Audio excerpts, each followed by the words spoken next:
जय गोपी जन वल्लभ जय गिरिवार धारी।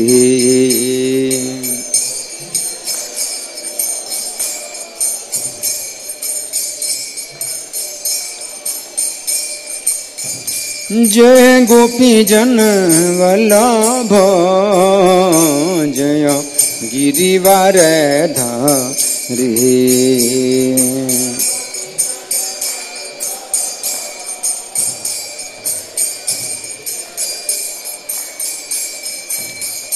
जय यशोदानंदन जय ब्रज जन रंजन।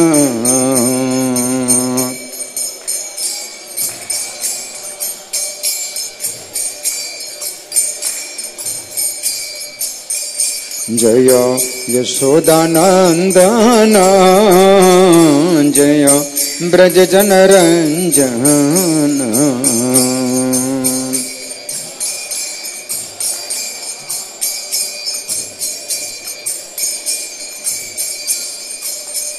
जय यमुना तीरा बनचारी जय कुंज बिहारी।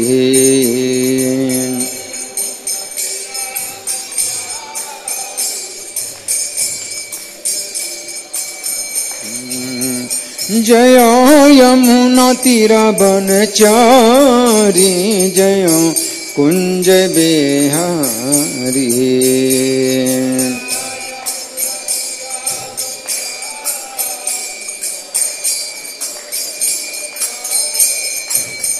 जय राधा माधव जय कुंज बिहारी।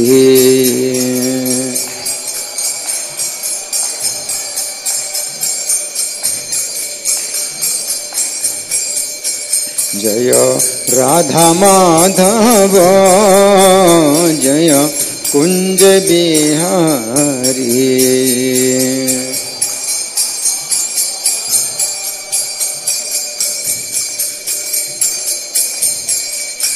नित्य गौर हरि बोल हरि बोल हरि बोल हरि बोल।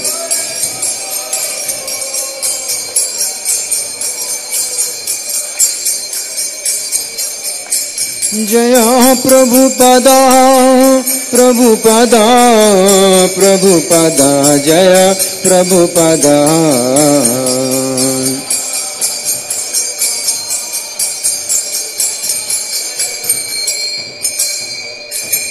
सब लोग प्रणाम करें। जय ओम विष्णुपाद परमहंस परिव्राजकाचार्य अष्टोत्तर श्री श्रीमधिश डिवाइन ग्रेस अभय चरणारविंद भक्ति वेदांत स्वामी श्रील प्रभुपाद की जय।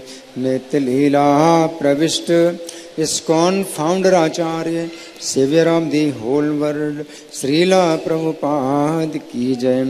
नामाचार्य हरिदास ठाकुर की जय। प्रेम से कहो श्री कृष्ण चैतन्य प्रभु नित्यानंदा श्री अद्वैत गदाधर श्रीवासादि गौर भक्त वृंद की जय। श्री श्री राधा पार्थ सारथी ललिता विशाखा गोप गोपिका श्याम कुंड राधा कुंड गिरि गोवर्धन की जय। श्री श्री गौर निताई की जय। श्री श्री सीताराम लक्ष्मण हनुमान की जय। समवेत भक्त वृंद की जय। अनंत कोटि वैष्णव वृंद की जय।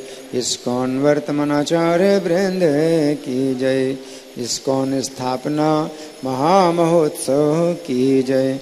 गौर प्रेमानंदे all glories to simple devotees, all glories to simple devotees, all glories to simple devotees, all glories to Sri Guru and Gauranga। बात नहीं सब पंखे बंद कर दीजिए। दीवार के जितने पंखे हैं सब बंद कर दीजिए। आपस में कोई बातें नहीं करेगा। कौन बातें कर रहा है? सबको इशारा करिए चुप रहने का। यहाँ पर गार्ड जितने गार्ड हैं सब इशारा करें सबको चुप रहने के लिए। जिनको बातें करना है शांति पूर्वक चले जाएं बाहर, जिनको सुनना है वो केवल रहेंगे, बाकी सब बाहर, कोई बातें नहीं करेगा यहां पर। कौन बातें कर रहा है? ये पंखे कौन से, ये सब पंखे बंद करिए। कौन, किसकी ड्यूटी है? सब पंखे बंद कर दीजिए, सब पंखे बंद कर दीजिए।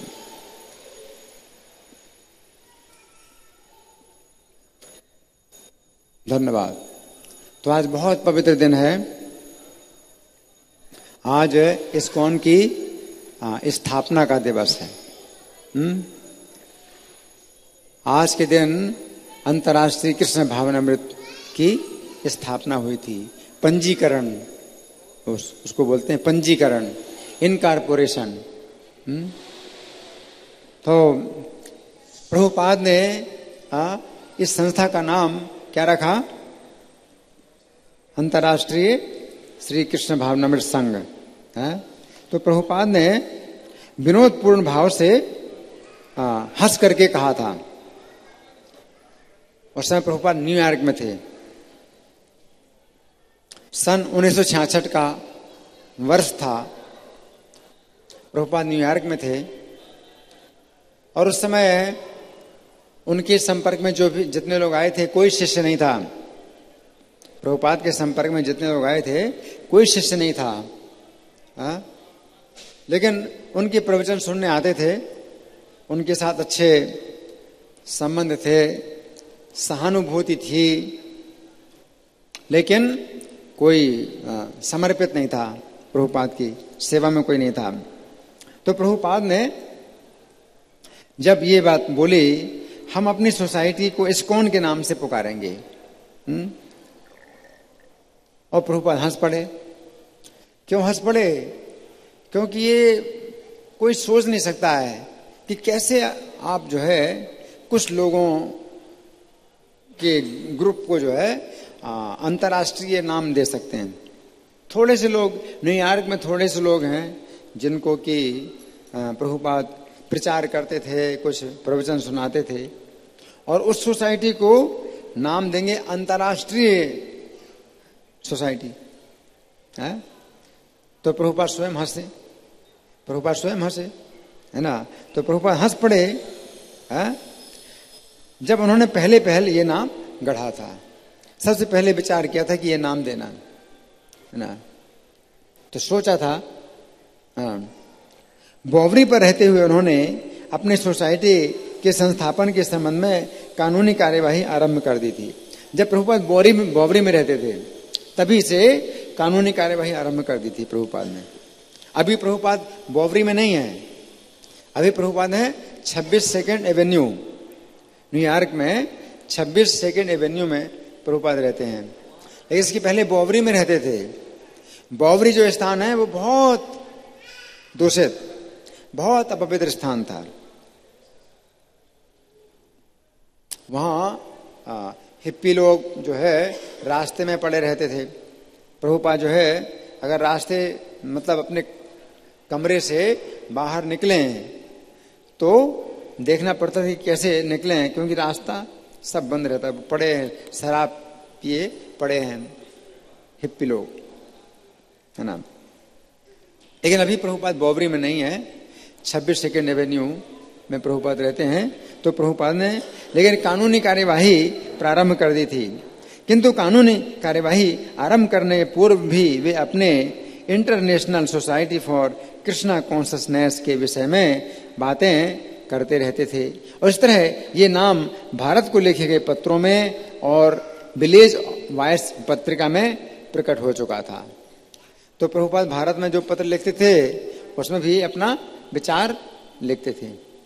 भारत में पत्र लिखते थे, एक तो श्री कृष्ण पंडित को पत्र लिखते थे जो छिप्पीवाड़ा मंदिर में रहते थे, और भी किसी को पत्र लिखते थे तो बताते थे कि मुझे सोसाइटी की स्थापना करनी है।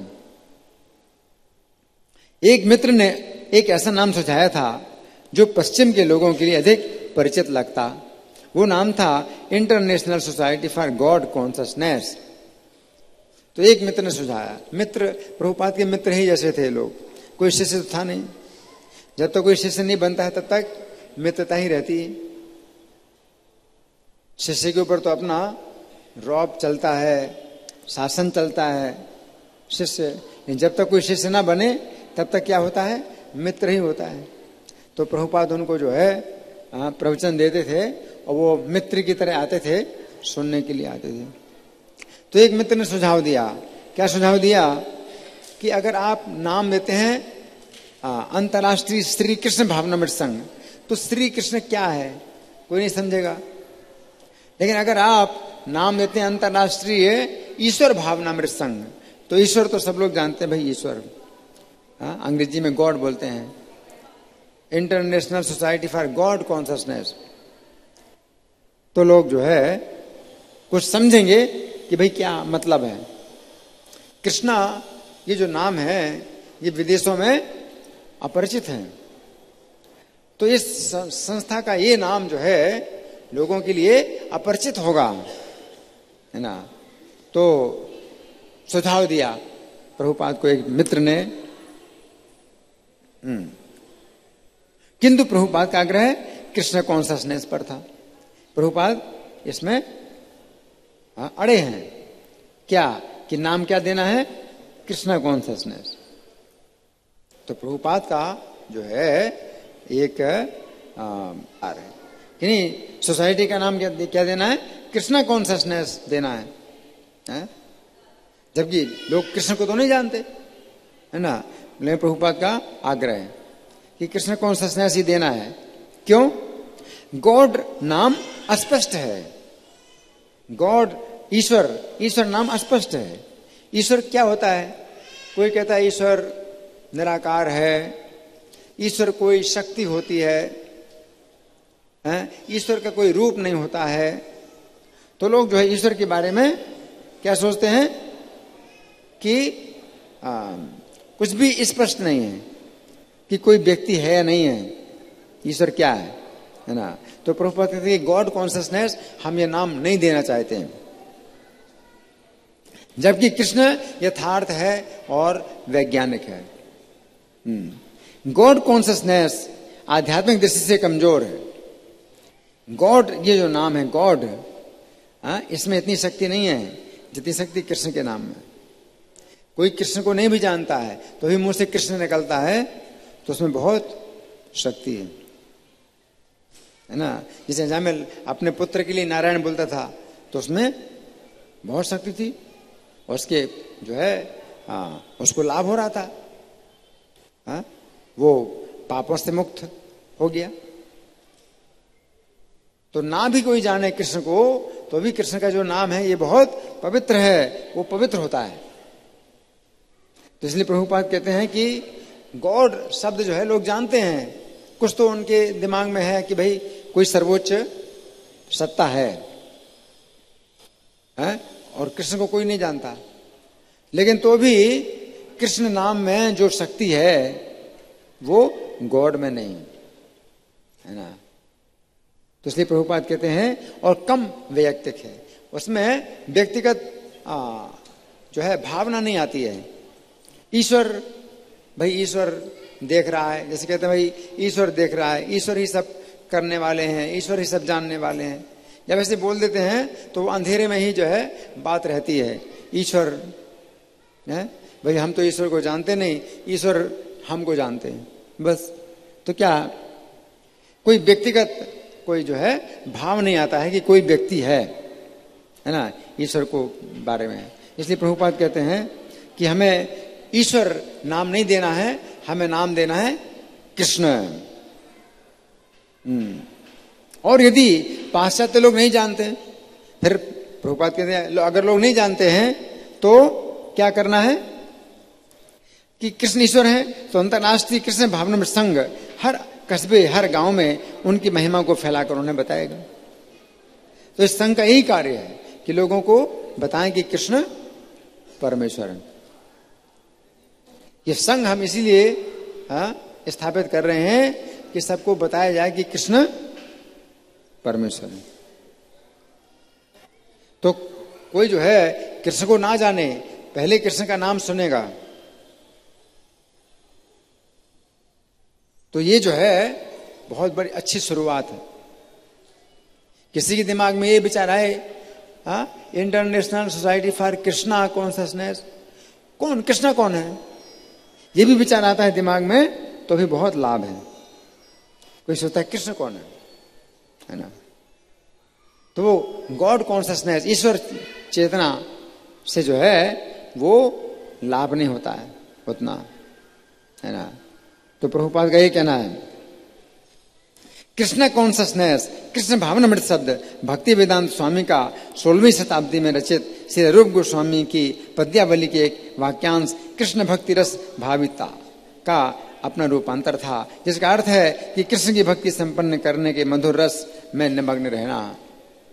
रूप गोस्वामी ने एक श्लोक जो है पद्यावली में संग्रह किया है, कृष्ण रस भाविता मति क्रियताम यदि कुतोपि लभ्यते, कि कृष्ण रस भावित मति को जो है खरीद लो, अगर कहीं भी मिले तो खरीद लो। कृष्ण भक्ति रस भावित मति, कहीं भी मिले, जहां कहीं भी मिले खरीद लो, उसको खरीद लो।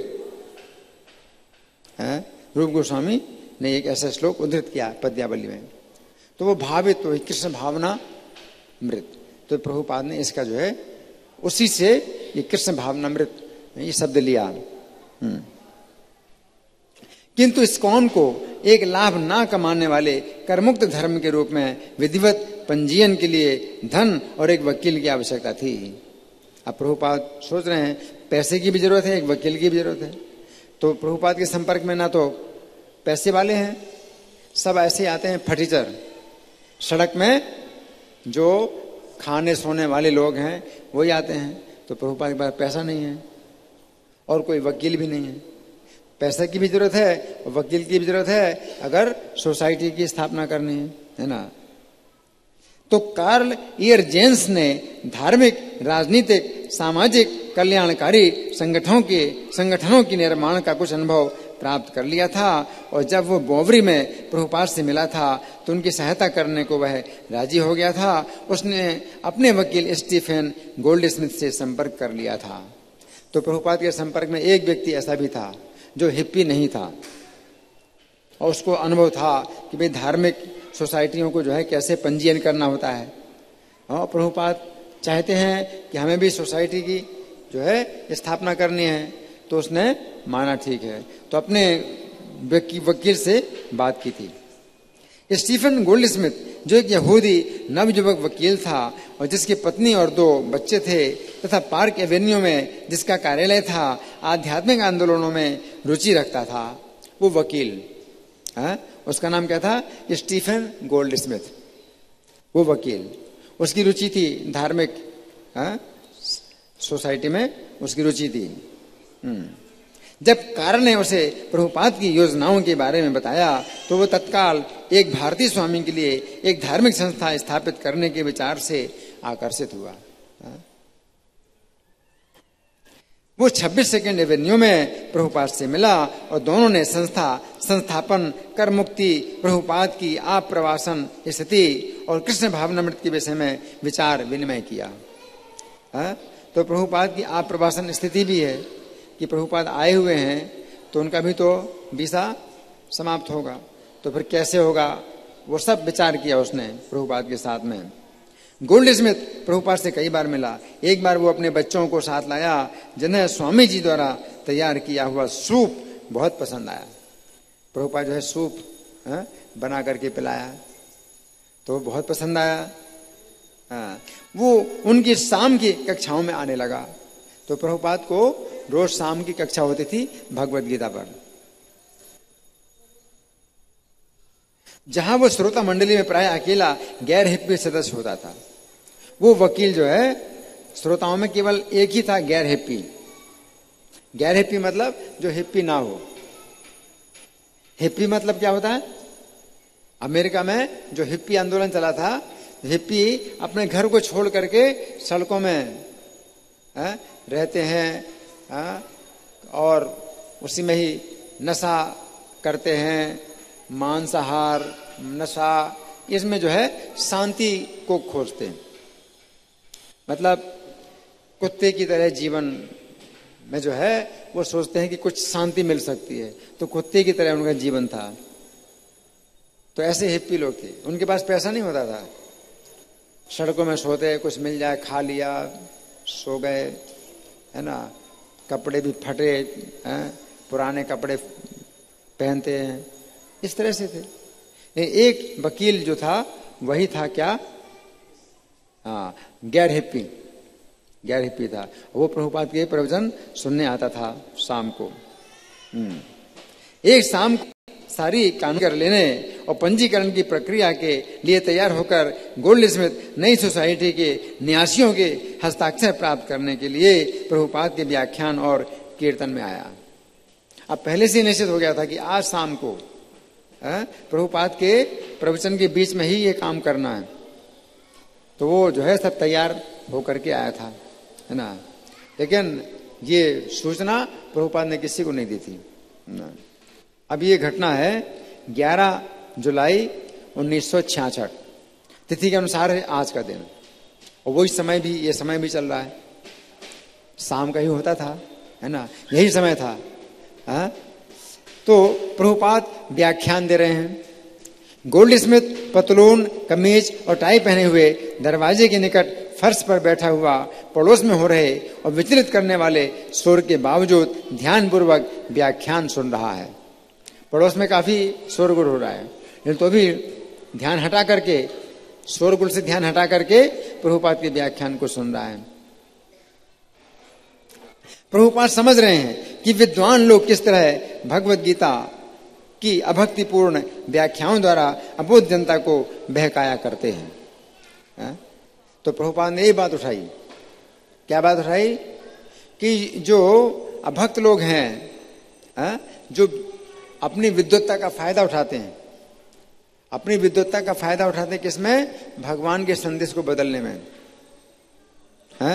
तो वो क्या करते हैं कि भगवत गीता की अभक्तिपूर्ण व्याख्याओं, जहां भगवान कहते हैं मेरी शरण में आओ, तो चूंकि विद्वान है तो अपनी विद्वत्ता से उस अर्थ को बदल देते हैं।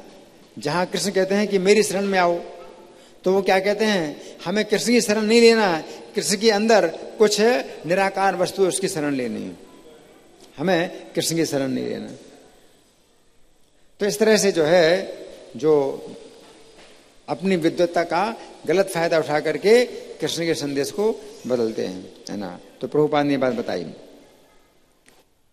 और अब वकील की सम्मान्य उपस्थिति से के स्वीकृति स्वरूप और मानो गोल्डस्मिथ का ध्यान और अच्छी तरह आकृष्ट करने हेतु वे व्याख्यान के विषय के मध्य उसका परिचय प्रस्तुत करते हैं।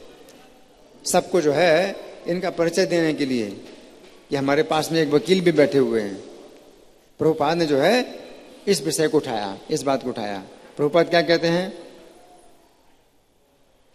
मैं आपको एक जीता जागता उदाहरण दूंगा कि चीजों की गलत व्याख्या किस तरह की जाती है। ठीक उसी तरह है जैसे हमारे अध्यक्ष श्रीमान गोल्डस्मिथ जानते हैं कि दक्ष वकील अपनी व्याख्याओं द्वारा किस तरह कई चीजें कर सकते हैं। जो वकील बड़े जो है चतुर होते हैं, चालाक होते हैं, तो कानून, सरकार ने जो कानून बनाया है उस कानून का कुछ अर्थ का अनर्थ कर देते हैं, है ना। तो वकीलों में जो है मतलब ऐसी चालाकी होती है। जब मैं कलकत्ता में था तो सरकार ने किराया टैक्स संबंधी एक कानून बनाया और एक दक्ष वकील ने अपनी व्याख्या द्वारा उसका पूरा अर्थ ही बदल दिया। सरकार को फिर से नया कानून बनाना पड़ा, कानून के शब्द बदलने पड़े सरकार को। सरकार ने जो कानून बनाया था तो उनके शब्दों से ही उसने दूसरा अर्थ निकाल दिया वकील ने, तो सरकार को फिर वो कानून रद्द करना पड़ा, फिर दोबारा कानून के शब्द फिर से बनाने पड़े। बातें नहीं, आप लोग यहाँ बातें कर रहे हैं, बातें नहीं, कोई बातें नहीं करेगा। अपने बच्चों को संभालिए, किसके बच्चे शोर कर रहे हैं, या तो बाहर ले जाइए या शांत करिए, किसी बच्चे नहीं शोर करेंगे बिल्कुल।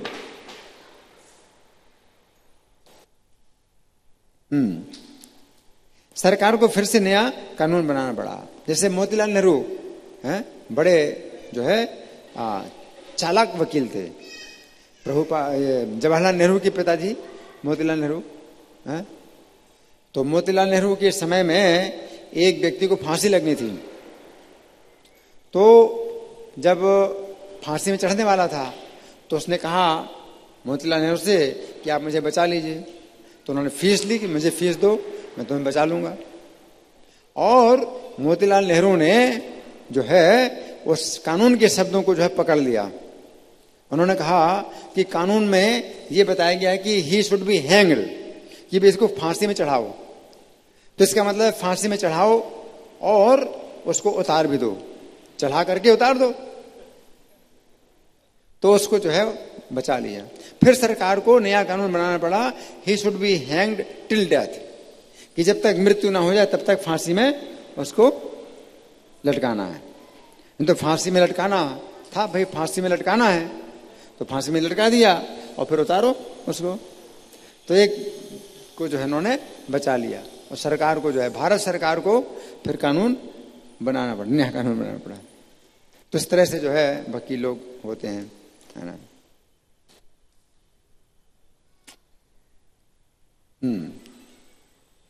अतः हम यहाँ कृष्ण के उद्देश्य को, जिसके लिए गीता का निर्माण हुआ था, नष्ट करने के लिए नहीं इकट्ठे हुए हैं। प्रभुपाद कहते हैं हम ऐसा नहीं करने वाले हैं कि कृष्ण ने गीता में जो संदेश दिया है हम बदलें उसको, तोड़ें मरोड़ें गीता की बातों को। हम इसलिए नहीं एकत्रित हुए हैं। लेकिन अनधिकृत व्यक्ति कृष्ण के उद्देश्य को विफल करने में लगे हैं, अतः ये अनधिकृत है। इसलिए गीता की व्याख्या इस तरह से करते हैं कि कोई भक्त नहीं बनेगा। वो गीता की व्याख्या इस तरह से करते हैं कि भाई हमें कृष्ण के भक्त नहीं बनना है, हमें कृष्ण बनना है, हमें ईश्वर बनना है, हमें भगवान बनना है। और हम भी इसी चक्कर में थे। गीता की ऐसी व्याख्या पढ़ करके हमारा भी दिमाग जो है ऐसा बदल गया था कि गीता से जो है हमें भक्ति का जो है महत्व नहीं पता चलता था। ये तो प्रभुपाद की गीता से पता चला भक्ति का महत्व। अच्छा, श्रीमान गोल्डन स्मिथ, आप कोई भी प्रश्न पूछ सकते हैं। अब देखो प्रभुपाद ने क्या कहा, श्रीमान गोल्डन स्मिथ आप कोई भी प्रश्न पूछ सकते हैं। और वो निश्चित है कि वो प्रश्न पूछने नहीं आए हैं, उनको तो संस्था की जो है बात बतानी है ना। इन प्रभुपाद ऐसे बोलते हैं आप कोई प्रश्न पूछ सकते हैं। श्री गोल्डन स्मिथ खड़े होते हैं और वहां एकत्रित लोगों को आश्चर्यचकित करते हुए एक संक्षिप्त घोषणा करते हैं। उन्होंने घोषणा की, क्या घोषणा की, जिसमें स्वामी जी के नए धार्मिक आंदोलन के पंजीकरण के दस्तावेज पर हस्ताक्षरकर्ताओं की मांग करते हैं। उन्होंने खड़े होकर के, भाई हमें कुछ हस्ताक्षर चाहिए, इस संस्था का जो है हमें पंजीकरण करना है, हमें कुछ हस्ताक्षर चाहिए। तो प्रभुपाद कहते हैं, तो ये यहाँ उपस्थित हैं। प्रभुपाद ने ऐसे इस तरह से कहा, यहाँ उपस्थित हैं। अब देखो कोई संस्था में कोई जिम्मेदारी लेने वाला नहीं, लेकिन प्रभुपाद कहते हैं हाँ ये उपस्थित है यहाँ पर। बिल तुम अपना पता दे सकते हो, और रैफेल तुम अपना दे सकते हो, और डॉन, राय, ग्रीन ऐसे नाम प्रभुपाद ने बोले। दे दो, अपना अपना पता दे दो, है ना। इनका तो पता ही नहीं कोई जी, ये तो ऐसे हैं बिना पते वाले हैं। फिर भी प्रभुपाद कहते हैं अपना हस्ताक्षर करो, अपना पते दे दो। बैठक जो ही समाप्त होती है, न्यासियों के रूप में हस्ताक्षर के लिए जिनके नाम पुकारे गए थे वे छोटे स्टोर फ्रंट के सामने आकर खड़े हो जाते हैं, और वकील ने अपनी पतली सी अटैची से जो पन्ने निकाले हैं उनको सरसरी निगाह से देखने और यथा निर्देश उन पर हस्ताक्षर करने के लिए प्रतीक्षा करते हैं। फिर भी उनमें से एक भी व्यक्ति कृष्ण भावनामृत के प्रति प्रतिबद्ध नहीं था, कोई भी जिम्मेदारी लेने के लिए तैयार नहीं था, जबकि संस्था बन रही है। अपना हस्ताक्षर करने से अगर आपका काम निकल जाए तो ठीक है, मैं हस्ताक्षर कर देता हूं, लेकिन मुझे कोई जिम्मेदारी नहीं लेनी है। कोई 4 नियमों का पालन करने के लिए तैयार नहीं, कोई माला पर जप करने के लिए तैयार नहीं, है ना। लेकिन संस्था कैसे बनी सोचिए, और ये भी संस्था कैसी, अंतर्राष्ट्रीय कृष्ण भावना संघ, है ना। श्रीमान गोल्ड स्मिथ को यथा आवश्यक संख्या में हस्ताक्षरकर्ता मिल जाते हैं। वे थोड़े से ऐसे लोग हैं जो स्वामी जी से सहानुभूति रखते हैं। उनकी सहानुभूति है स्वामी जी से, है ना, इतना ही है, सहानुभूति है, सहयोग कुछ भी नहीं होता है ना ऐसा कभी कभी हम आपसे सहयोग तो नहीं करते, लेकिन आपके प्रति हमारी सहानुभूति तो है। तो सहानुभूति है, लेकिन कोई सहयोग नहीं कर रहा है ना। तो सहानुभूति के कारण उन्होंने हस्ताक्षर कर दिए हैं। उनकी सहायता के लिए जिनके मन में पर्याप्त सम्मान है, सर्वप्रथम न्यासी जो संघ का अगला वार्षिक अधिवेशन होने तक 1 वर्ष के लिए पदाधिकारी रहेंगे, माइकल ग्रांट, जो दस्तावेज पढ़े बिना ही अपने हस्ताक्षर कर देता है और पता लिख देता है। माइकल ग्रांट है। तो वो मुकुंद गोस्वामी, अभी मुकुंद गोस्वामी उनका नाम है ना, माइकल ग्रांट। माइक की महिला मित्र जेन और जेम्स ग्रीन है। इनकी 2 गर्लफ्रेंड हैं, जेन और क्या है, जेन और जेम्स ग्रीन। ये 2 गर्लफ्रेंड हैं उसकी, उनसे भी साइन करा लिए। इनमें से किसी के भी इरादा धार्मिक संघ के ट्रस्टी के रूप में किसी भी औपचारिक दायित्व को गंभीरतापूर्वक हाथ में लेना नहीं है। ट्रस्टी बनाया, ट्रस्टी उन लोगों को बनाया जो कोई नियमों का पालन नहीं करते, कुछ नहीं। किंतु स्वामी जी के प्रगतिशील संघ को कानूनी अस्तित्व में लाने के लिए अपने हस्ताक्षर से उनकी सहायता करने में उन्हें प्रसन्नता है। वो खुश हो रहे हैं कि हमने साइन कर दिया। ऐसे अगर स्वामी जी का काम अगर चल रहा है, अच्छी बात है हमारे सिग्नेचर से। कानून के अनुसार न्यासियों का एक दूसरा दल 2 साल के लिए कार्यभार संभालेगा और वे हैं पाल, गार्डिनर, राय और डान। तो 3 व्यक्ति जो है 1 साल के लिए, फिर दूसरे साल के लिए 3 व्यक्ति और साइन करो, तो दूसरे साल के 3 और हो गए, है ना। फिर तीसरे वर्ष के न्यासी हैं कार्ल एयरजेंस, बिल एप्स्टीन और रेफेल। तो 9 लोगों ने साइन किए 3 साल के लिए। 1 साल के ट्रस्टी ये, फिर अगले साल के ट्रस्टी ये 3, और अगले से अगले साल के ट्रस्टी ये 3, ऐसे 9 लोगों से साइन करा लिए। उनमें से कोई भी ठीक नहीं जानता था कि आधे दर्जन कानूनी आकार में टंकित पृष्ठों का आशय क्या है। टंकित यानी टाइप किए हुए पेज हैं। 6 पेज जो है टाइप किए हुए हैं, इनमें क्या लिखा हुआ है किसी को पता नहीं ना। कहाँ साइन करना है, साइन कर दीजिए, यहां साइन करो, यहां साइन कर दिया, इस प्रकार से साइन कर दिया। बस इतनी पता है कि स्वामी जी एक सोसाइटी बना रहे हैं। एक सोसाइटी बना रहे हैं स्वामी जी। क्यों बना रहे हैं? कर से छूट के लिए। भाई जो दान मिलेगा उसमें दान देने वालों को टैक्स में छूट मिलेगी। यदि कोई बड़ी धनराशि अनुदान में दे और अन्य लाभों के लिए जो एक पंजीकृत धार्मिक सोसाइटी प्राप्त कर सके, बस इतनी पता है। लेकिन दान कौन देने वाला है ये भी कुछ निश्चित नहीं, कौन दान देगा। अच्छा, किंतु वर्तमान परिस्थिति में ये उद्देश्य ना तो बहुत महत्वपूर्ण है ना प्रासंगिक। अनुदान कौन देगा? कदाचित श्रीमान गोल्ड स्मिथ जिनके अतिरिक्त किसके पास इतना धन है? ये वकील ही दे सकते हैं पैसा। देने वाले ये वकील ही हैं जो पंजीकृत कर रहे हैं, है ना। किंतु प्रभुपाद अपनी योजना भविष्य के लिए बना रहे हैं। प्रभुपाद की दृष्टि में क्या है? भविष्य। क्यों? क्योंकि प्रभुपाद की जन्म कुंडली में पहले से लिखा है कि जब ये बालक 70 वर्ष का होगा तब ये एक ऐसा घर बनाएगा जिसमें पूरी दुनिया रह सकती है।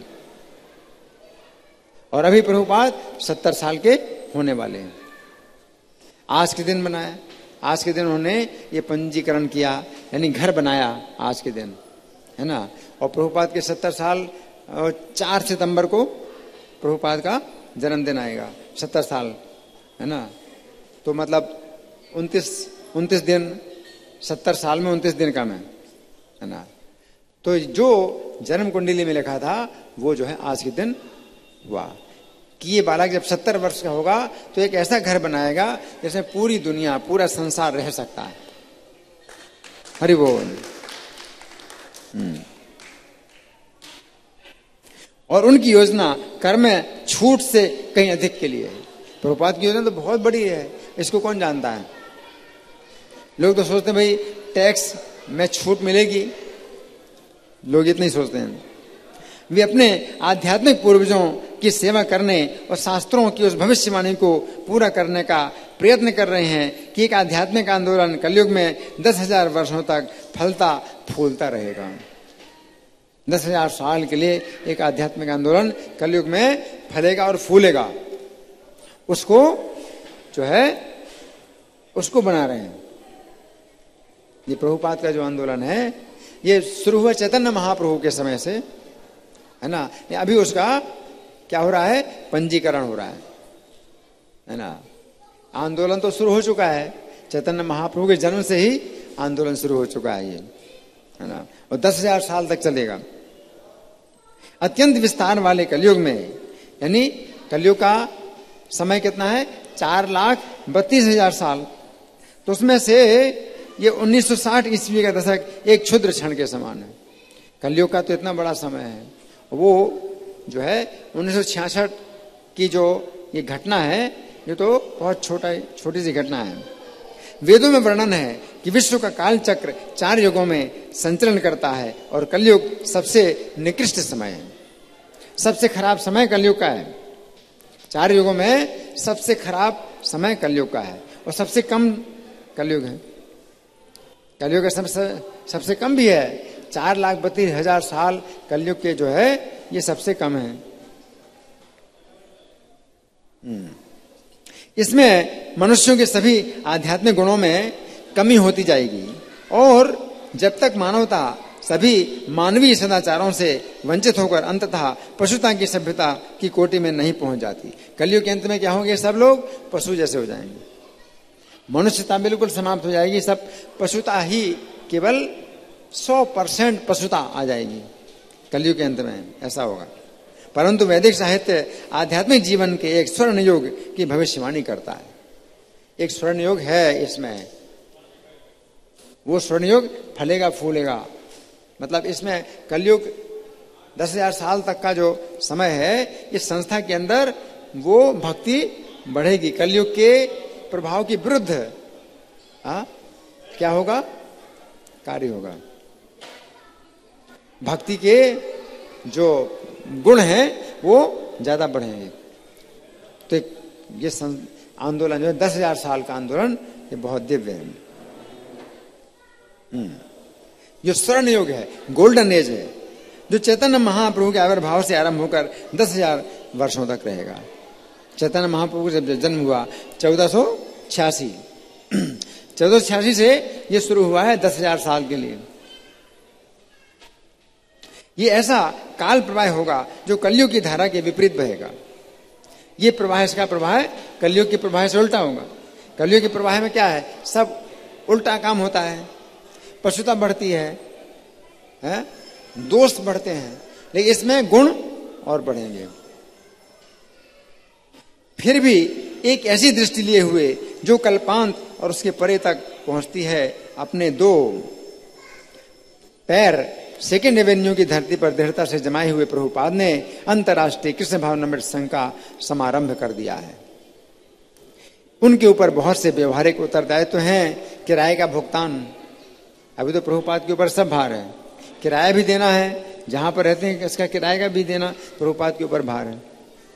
और संस्था बना रहे हैं अंतर्राष्ट्रीय कृष्ण भावनामृत संघ, जबकि किराए की देने के लिए पैसे नहीं। किराए का भुगतान भी जो है, किराए का भुगतान, अपने संघ का पंजीयन, प्रगतिशील विश्वव्यापी भक्त मंडली का मार्ग प्रशस्त करना, भक्तों को ट्रेनिंग देना, वो भी प्रभुपाद के ऊपर अकेले।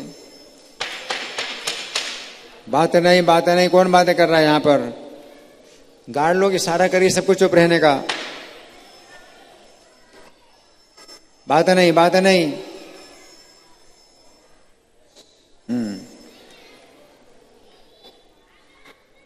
तो भी वे नहीं मानते कि उनके लघु शुभारंभ से उनके दिव्य उद्देश्य का महत्तर क्षेत्र किसी तरह सीमित है। वे जानते हैं कि सब कुछ कृष्ण पर अवलंबित है, इसलिए वे सफल होते हैं या विफल, ये परमेश्वर पर निर्भर है। उन्हें केवल प्रयत्न करना है। प्रभुपाद क्या जानते हैं कि कृष्ण का कार्य है और मैं कृष्ण के लिए कर रहा हूं, और कृष्ण अगर चाहेंगे तो सफल होगा और कृष्ण नहीं चाहेंगे तो सफल नहीं होगा। तो प्रभुपाद को वैसे पता है उनकी जन्म कुंडली में क्या लिखा है और वो समय ये है, प्रभुपाद को पता है। फिर भी कृष्ण के ऊपर छोड़ रहे हैं, कृष्ण चाहेंगे तो सफल होगा। तो प्रभुपाद जो है कृष्ण पर आश्रित हैं। इस्कॉन के पंजीकरण की धाराओं में जो उद्देश्य उल्लिखित हैं वे प्रभुपाद की विचारधारा को उद्घाटित करते हैं। इसके 7 बिंदु हैं जो इन बिंदुओं के समान हैं जो 1953 में झांसी भारत में गठित लीग ऑफ डिवोटीज की नियमावली में दिए गए थे। तो लीग ऑफ डिवोटीज जब प्रभुपाद ने स्थापित की थी, उस समय प्रभुपाद के साथ में एक और व्यक्ति थे, डॉक्टर प्रभाकर मिश्र, उनके शिष्य भी थे। तो 2 लोग थे उस समय, लेकिन वो सफल नहीं हुआ। लेकिन यहां पर तो प्रभुपाद अकेले हैं, लेकिन ये सफल होना है। क्यों? क्योंकि ये समय वो है कि जब ये कार्य होना है ना। अंतर्राष्ट्रीय कृष्ण भावना संघ के 7 उद्देश्य है। तो पहला क्या है? संपूर्ण मानव समाज में सुव्यवस्थित रूप में आध्यात्मिक ज्ञान का प्रसार करना। पहला उद्देश्य आध्यात्मिक ज्ञान का प्रसार करना। अज्ञान फैला हुआ है। आपके बच्चे जो शोर कर रहे हैं, आपकी जिम्मेदारी है, बच्चा शोर नहीं करेगा, या खेलना, दौड़ना, शोर करना, ये सब मना है। यहां आध्यात्मिक ज्ञान का प्रसार करना और सभी मनुष्यों को आध्यात्मिक जीवन की प्रक्रिया में प्रशिक्षित करना। आध्यात्मिक जीवन की प्रक्रिया भी होती है, आध्यात्मिक ज्ञान भी है और उसकी प्रक्रिया भी है ना। आध्यात्मिक ज्ञान में हम जैसे प्रवचन देते हैं, है ना, या किताबें बांटते हैं, ये तो ज्ञान का प्रसार करना है। लेकिन प्रक्रिया भी है। प्रक्रिया में क्या है? प्रशिक्षित भी करना है। जैसे माला जप करना है तो सिखाना पड़ेगा माला कैसे जप करना है, भगवान को भोग लगाना है, मंदिर बनाना है, तो ये प्रक्रिया है, इसमें भी प्रशिक्षण देना है, जिससे जीवन मूल्यों में असंतुलन रोका जा सके और विश्व में वास्तविक एकता और शांति की स्थापना हो सके।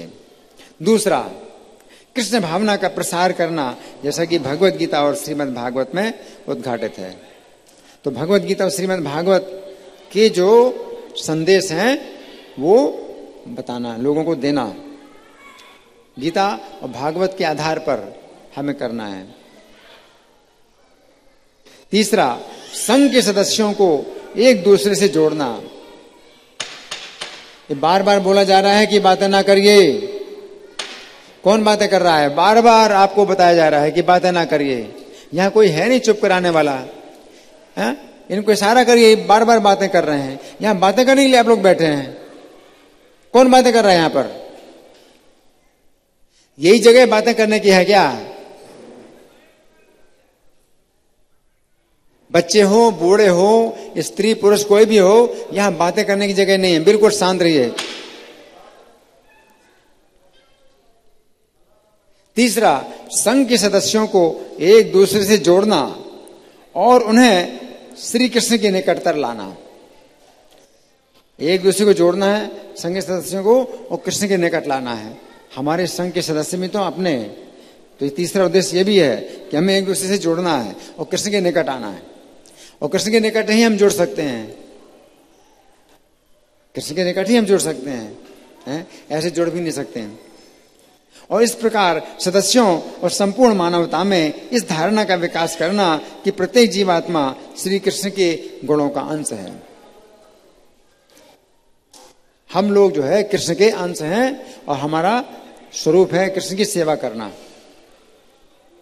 ये भावना जो है पैदा करना है।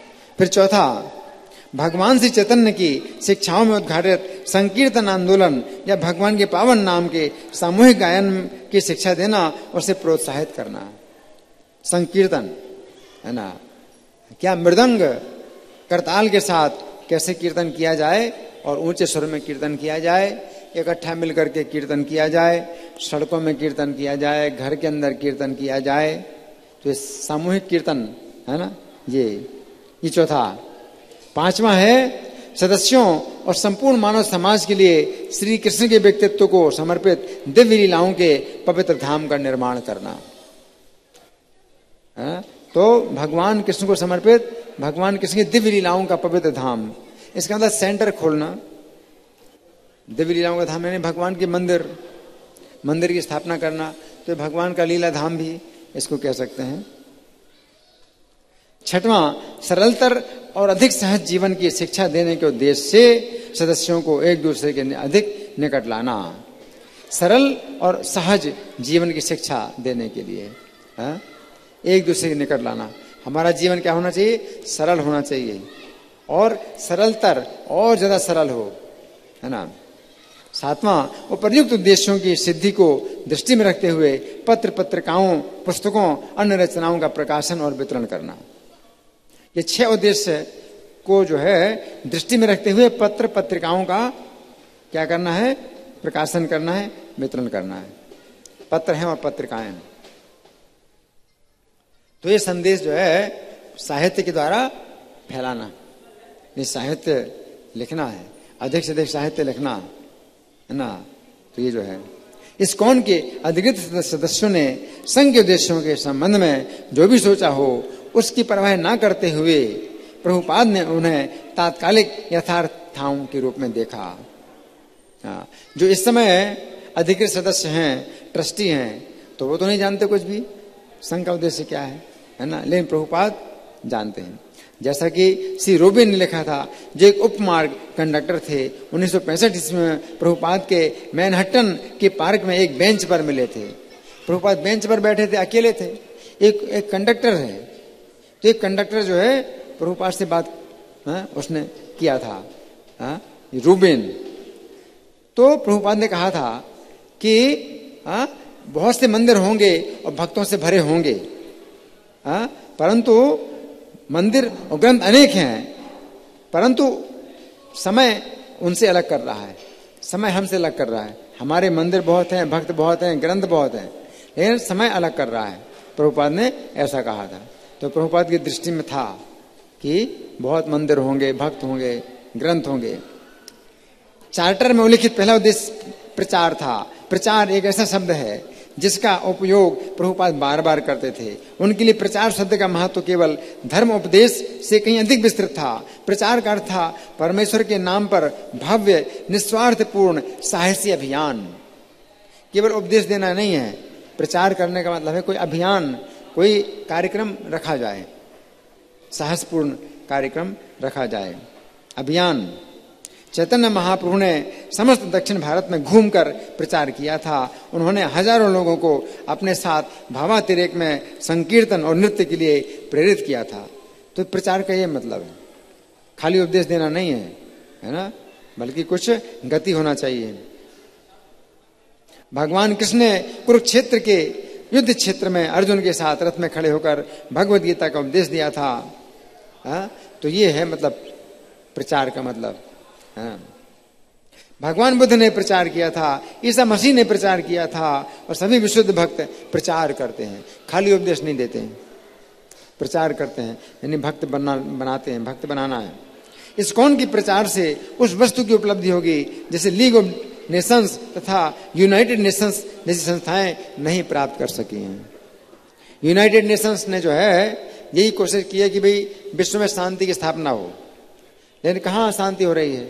वो तो और युद्ध छिड़ते हैं और नए नए राष्ट्र बनते जा रहे हैं। अर्थात विश्व में वास्तविक एकता और शांति, इस्कॉन के कार्यकर्ता इस संसार में शांति की स्थापना करेंगे।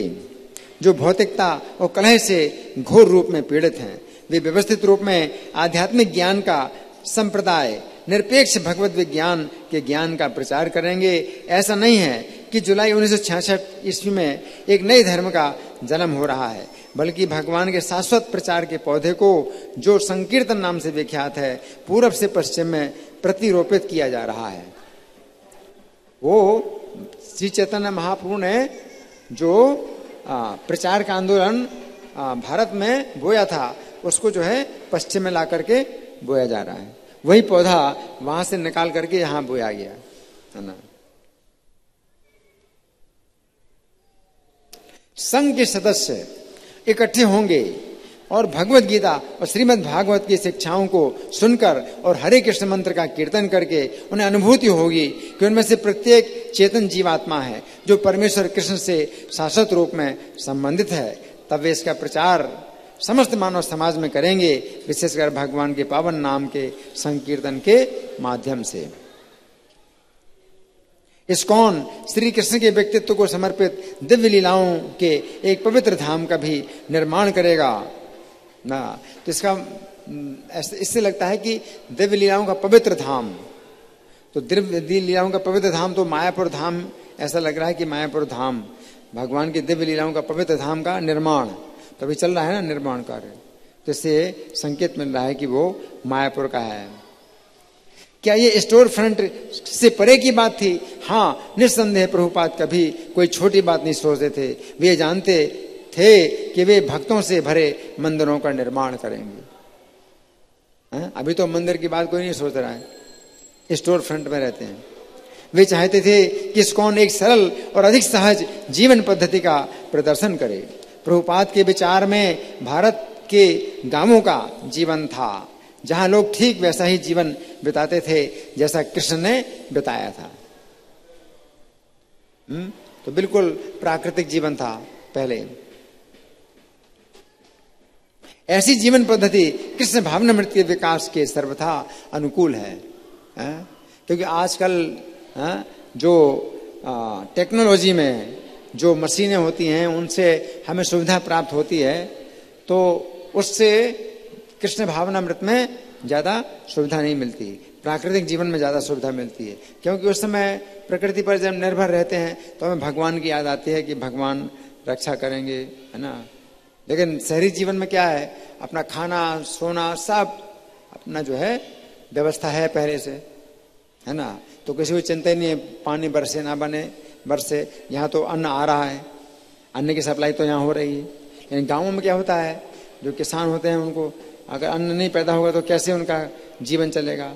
तो उनको जो है मतलब भगवान से विशेष रूप से प्रार्थना करनी होती है कि कृपा हो, भगवान की कैसी कृपा हो। तो प्राकृतिक जीवन होता है वो इस तरह का। और इन 6 उद्देश्यों की पूर्ति 7वें उद्देश्य से होगी। इस्कॉन साहित्य प्रकाशित करेगा, उसका वितरण करेगा। ये एक विशेष आदेश था जो शिला भक्ति सिद्धांत सरस्वती ठाकुर ने शिला प्रभुपाद को दिया था।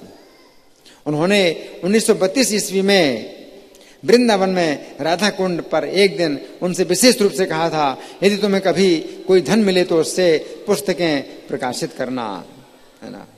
निश्चय ही हस्ताक्षरकर्ताओं में से किसी को भी स्वामी जी के स्वप्नों का तात्कालिक स्वरूप स्पष्ट नहीं था, तो भी ये 7 देश न्यूयॉर्क के कतिपय सरकारी अधिकारियों को आश्वस्त करने के लिए अवतारणा मात्र नहीं थे। प्रभुपाद चार्टर की प्रत्येक धारा को कार्य रूप में परिणत करना चाहते थे। केवल ये नहीं कि भाई सरकारी अधिकारियों को हमने बता दिया तो वो लोग आश्वस्त हो जाएं कि हाँ ये काम हम करेंगे। नहीं, प्रभुपाद के दिमाग में था कि उनको करना है ये सब कार्य। निस्संदेह इस समय वे नितांत सीमित परिस्थितियों में कार्य कर रहे थे। पूजा का मुख्य स्थान जो 26 सेकेंड एवेन्यू न्यूयॉर्क के प्रदेश जिले और नगर में स्थित था, अंतर्राष्ट्रीय कृष्ण भावनामृत संघ का एकमात्र मुख्यालय था और कोई सेंटर नहीं, वो भी मंदिर नहीं है। फिर भी प्रभुपाद इस बात पर बल देकर कहते कि वे 26 सेकेंड एवेन्यू में नहीं रह रहे हैं। उनकी दृष्टि लोकातीत थी। उनके गुरु महाराज आध्यात्मिक ध्यान की परंपरागत पवित्र स्थानों से निकलकर कलकत्ता, बंबई और दिल्ली जैसे स्थानों में प्रचार करने गए थे। उनके गुरु महाराज ने भी प्रचार किया बड़े बड़े शहरों में। तब भी प्रभुपाद कहते थे कि उनके गुरु महाराज इन नगरों में से किसी में भी नहीं रहते थे, पर उनका निवास सदैव वैकुंठ में अर्थात आध्यात्मिक लोक में था, क्योंकि वे सदा भक्ति में लीन रहते थे। उसी तरह 26 सेकेंड एवेन्यू स्थित पूजा स्थल न्यूयॉर्क का एक स्टोर फ्रंट नहीं था जो कभी कौतूहल पूर्ण वस्तुओं की दुकान रह चुका था। उस स्टोर फ्रंट और उस प्रकोष्ठ का आध्यात्मिकरण हो चुका था और अब वे लोकातीत वैकुंठ थे। समग्र मानव समाज वहां आ सकता था और जाति अथवा धर्म के भेदभाव बिना पूरा संसार वहां शरण पा सकता था। तो वही घर है प्रभुपाद ने बनाया जो पूरी दुनिया आ सकती है, और छोटा सा घर है। यद्यपि वो बहुत सादा, छोटा और विपन्न था, किंतु प्रभुपाद की दृष्टि में वो कृष्ण के व्यक्तित्व को समर्पित दिव्य लीलाओं का पवित्र धाम था। तो इसका मतलब भगवान की दिव्य लीलाओं का पवित्र धाम ये भी है। भगवान की दिव्य लीलाएं यानी लोग भक्त बन रहे हैं, लोग आकर के तो ये भी दिव्य लीलाओं का पवित्र धाम, यही मतलब हुआ इसका। वो विश्व का मुख्यालय था, प्रकाशन गृह था, पवित्र तीर्थ स्थल था और ऐसा केंद्र था जहां से भक्तों की सेना निकलकर संसार की सभी सड़कों में भगवान के पवित्र नाम का कीर्तन करेगी। समस्त ब्रह्मांड अंतर्राष्ट्रीय कृष्ण भावनामृत संघ से जो है स्थापित हो रहा था, कृष्ण भावनामृत प्राप्त कर सकेगा। तो आज के दिन की ये घटना है ना। तो बहुत जो है आश्चर्य की घटना है। कैसी स्थितियों में प्रभुपाद ने संघ की स्थापना की, है ना। जबकि अक्सर होता क्या है, कोई संघ सोसाइटी बनाते हैं तो पहले सदस्य बनाए जाते हैं तब सोसाइटी बनती है। यहाँ तो सदस्य कोई नहीं है और सोसाइटी बनी ना। तो ये साहस का कार्य है। ऐसा साहस जो है प्रभुपाद ही कर सकते हैं। प्रभुपाद भी 40 रुपए लेकर के गए थे अमेरिका। 40 रुपए लेके गए थे और 40 रुपए खर्चे भी नहीं किए और 40 करोड़ से भी बड़ा उन्होंने जो है ये स्थापना कर दी, भवन, केंद्र, बहुत से केंद्र। 10 साल में 40 करोड़ से भी ज्यादा लागत का जो है प्रभुपाद ने सब मतलब कार्यक्रम बना दिए, निर्माण कार्य कर दिया, है ना। बड़े बड़े भवन खरीदे, सेंटर बनाए, भक्त बनाए और 40 रुपए ज्यों के त्यों रहे प्रभुपाद है ना। तो ये कार्य जो है भगवान ही करते हैं और अगर किसी से कराए तो भगवान करा सकते हैं, किसी से भी करा सकते हैं। जैसे कहा जाता है कि मूकम करोति वाचालम, गूंगा है वो बोलने लगता है, पंगुम लंघयते गिरिम, लंगड़ा है वो पहाड़ लांग जाता है, यद कृपा, जिनकी कृपा से, है ना। तो प्रभुपाद भी ऐसे ही है, एकदम वृद्ध हैं, 70 साल के वृद्ध हैं और उनसे जो है कितना बड़ा काम करा लिया, है ना। तो कृष्ण की कृपा जब होती है तो ऐसे कार्य होते हैं कि कोई सोच भी नहीं सकता, है ना। हरि बोल। अब कोई प्रश्न है किसी का या मैं प्रश्न करूं? मैं प्रश्न करूं? ठीक है, मैं प्रश्न कर रहा हूं। तो जब वकील से जो है प्रभुपाद ने कहा कि आप कोई प्रश्न कर सकते हैं, तो जब प्रभुपाद ने वकील से कहा कि आप कोई प्रश्न कर सकते हैं तो प्रभुपाद का इरादा क्या था? कौन बताएगा? पंजीकरण कराना है। ये प्रभुपाद ने पहले से किसी को नहीं कहा था कि आप लोगों को आना है और ये सोसाइटी। क्यों? हाँ, वो आते ही नहीं। अगर प्रभुपाद कहते कि भाई कल जो है आप लोग आना तो कल हम जो है आप लोगों से साइन कराएंगे, आपको ट्रस्टी बनना है, तो सोचते हो कौन इस चक्कर में पड़े, तो आते ही नहीं, तो किसी को सोचना नहीं थी। और जब बैठे थे ऐसे बोले हाँ हस्ताक्षर कर दो, तुम भी कर दो, तुम भी कर दो, तुम भी कर दो और पेपर भी निकाल दिए, तब सोचते भाई चलो कर देते हैं हस्ताक्षर, है ना। तो ऐसे होता है ना, काम ऐसे होता है ना। अगर पहले से कहा जाए कि भाई विचार करो, हमें करना है, तो कोई विचार नहीं करेगा, नहीं करना, कुछ नहीं करना, कोई फायदा नहीं। धन्यवाद। श्री इस्कॉन संस्थापना दिवस महामहोत्सव की, श्रील प्रभुपाद की, राधा पार्थसारथी ललिता विशाखा गौर निताई सीताराम लक्ष्मण हनुमान की जय हो।